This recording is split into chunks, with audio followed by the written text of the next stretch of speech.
હરિઓમ. મારું નામ પુષ્પા વીરા કાપડિયા, અંકલેશ્વર ઉપાસના કેન્દ્ર. અમને બાપુએ લગભગ 2005થી એમના સાનિધ્યમાં લીધા છે. ત્યારથી લઈને અત્યાર સુધીના એવા ઘણાય અનુભવો છે જેમાંથી બાપુએ અમને સંકટમાંથી ઉગાર્યા છે અને બાપુએ અમને અમારી ઈચ્છા પણ પૂર્ણ કરી છે. આવા સદગુરુના ચરણોમાં હું વારંવાર પ્રણામ કરું છું. આ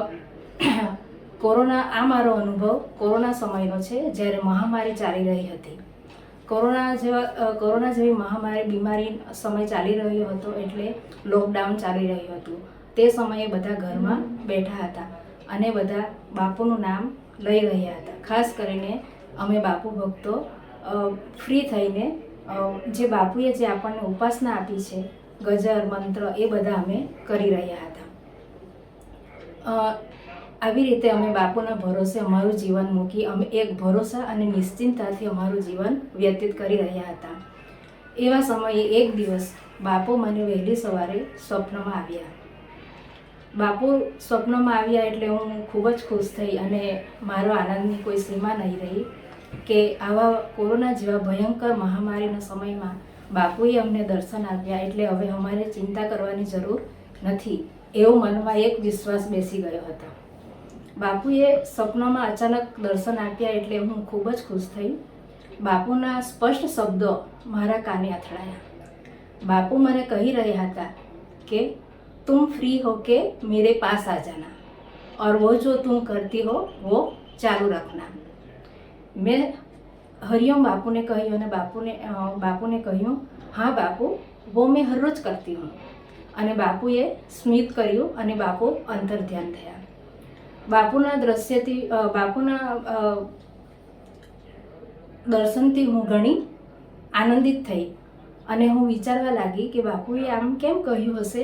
અને હું દરરોજ ફ્રી થઈને બાપુનું ધ્યાન કરતી હતી. બપોર લગભગ 2 વાગ્યાનો સમયથી લઈને હું 2:30-3 વાગ્યા સુધી હું બાપુનું નામ સ્મરણ, ઉપાસના વગેરે હું કરતી હતી. બાપુને આ ખબર છે એવું વિચારી હું ખૂબ જ આનંદમાં આવી ગઈ અને બસ મેં મારો ભાર બાપુના ચરણોમાં મૂકી નિશ્ચિંત બની. ત્યાર પછી થોડા જ દિવસમાં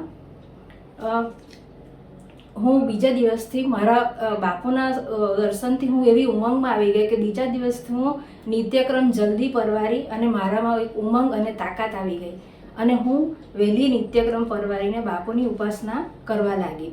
એક મન અને દ્રઢ મનથી હું બાપુની ઉપાસના કરવા લાગી. અને આ સ્વપ્ન આવ્યું ત્યાર પછી થોડા સમયમાં મારા પતિની તબિયત એકદમ લથડવા માંડી. એમને શરૂઆતમાં માથાનો દુખાવો થતો હતો, ત્યાર પછી એમને શરીર દુખવા માંડ્યું અને ધીરે ધીરે એમને તાવ આવવા માંડ્યો. તાવ લગભગ 95 ડિગ્રી રહેતા હતા. એમને શ્વાસ લેવામાં બી થોડી તકલીફ પડતી હતી. માથાનો દુખાવો એકદમ અસહ્ય હતો અને બીજું ખાસ કરીને એમને ઊંઘ બિલકુલ આવતી ન હતી. તેથી અમે થોડા ચિંતિત હતા. અમે લોકો નજીકના ડૉક્ટરને બતાવી આવ્યા. ત્યારે તે સમયે આપણે બધાને ખબર છે કે કોરોના ચાલી રહ્યો હતો, એટલે ડૉક્ટરે અમને કોરોનાનો રિપોર્ટ કઢાવવા માટે કહ્યો. અમે કોરોના રિપોર્ટ કઢાવ્યો, એ તદ્દન નોર્મલ હતો અને બીજા રિપોર્ટ પણ એકદમ એમના નોર્મલ હતા. ડૉક્ટરે બતાવ્યા મુજબ અમે દવા લીધી અને તે પ્રમાણે એમની ટ્રીટમેન્ટ ચાલુ રાખી અને સાથે અમે જે બાપુની જે ઉપાસના કરતા હતા એ પણ ચાલુ રાખી. સાથે સંસ્થાની ઉદી અને બાપુ પર એક વિશ્વાસ રાખી અમે એમની ટ્રીટમેન્ટ ચાલુ રાખી. પણ એમની તબિયતમાં ખાસ કોઈ ફરક પડ્યો નહીં. દવા લેતા હતા પણ થોડો સમય માટે એમનું શરીર નોર્મલ થતું હતું, પરંતુ ફરીથી એની એ જ તકલીફ રહેતી હતી. લગભગ ત્યાર પછી અમે બીજા 2 ડૉક્ટરોને પણ બતાવ્યું. દરેક વખતે એમને ચેકિંગ થતું હતું, રિપોર્ટ નોર્મલ આવતા હતા અને કોરોના રિપોર્ટ તો નેગેટિવ આવતો હતો. તેથી અમે થોડા ચિંતિત થયા.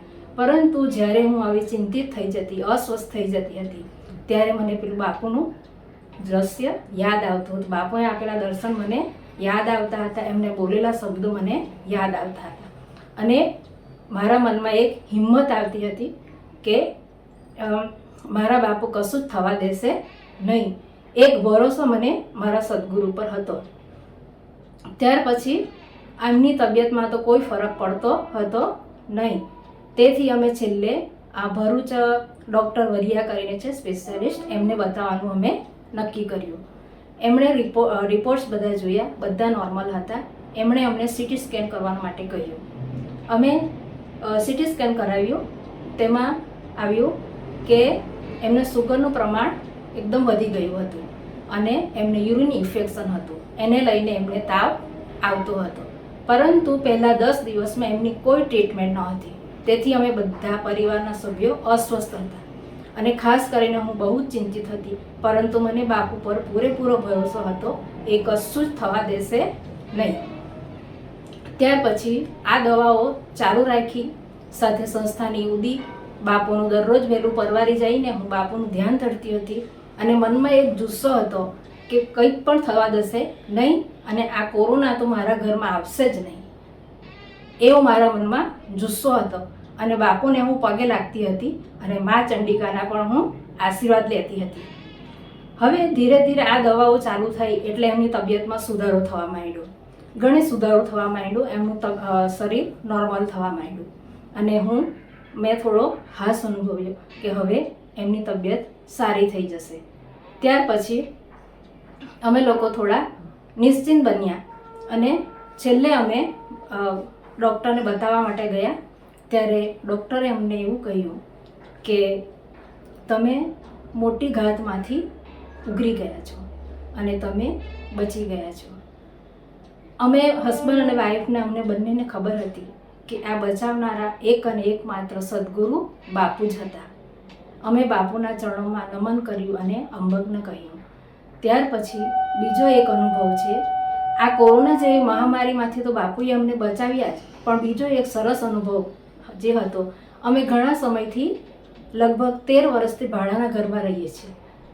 દર વખતે હું બાપુને કહેતી હતી કે બાપુ મારે મારા કલ્પનાનું ઘર એક મળી જાય તો સારું. બાપુની કૃપાથી મારા હસબન્ડ તો એકદમ સ્વસ્થ બન્યા, પણ સાથે અમને એવી તાકાત પણ આપી, અમને પૈસે ટકે પણ અમને એવું કરી નાખ્યું કે અમને કોઈ ચિંતા રહી નહીં. અમને ભરોસો હતો કે અમે એક સરસ ઘર લઈ શકીશું, એ વિશ્વાસ અમને બાપુએ અપાવ્યો અને અમે એક સરસ ઘર લઈ લીધું. ત્યાર પછી મને સપને ખબર ન હતી કે આ ઘર બાપુ મને મારા કલ્પના મુજબનું જ હશે. આજે હું મારા કલ્પના મુજબનું ઘરમાં હું રહી છું. મારું ઘર એકદમ સરસ, સુંદર અને એ છે અને હું બાપુનો આજે આભાર હું માની રહી છું. અને મને બરોબર યાદ છે, એ પણ ગુરુવારનો દિવસ હતો જે દિવસે મેં ઘર શિફ્ટ કર્યું અને જે દિવસે બાપુ પણ સ્વપ્નમાં આવ્યા હતા એ પણ ગુરુવારનો દિવસ હતો, જ્યારે અમને ડૉક્ટરે કહ્યું કે તમે લોકો હવે એમનું સ્વસ્થ છે, એ બીમારીમાંથી બચી ગયા છે. એ પણ ગુરુવારનો દિવસ હતો. આ મોટો અનુભવ હું જિંદગીમાં કદી ભૂલી શકું એમ નથી. બાપુએ અમને કોરોના જેવી બીમારીમાંથી તો બચાવ્યા જ, સાથે મારું સ્વપ્ન પણ પૂરું કર્યું. તેથી હું બાપુના ચરણોમાં અંબગ્ન છું. હરિઓમ શ્રીરામ અંબગ્ન.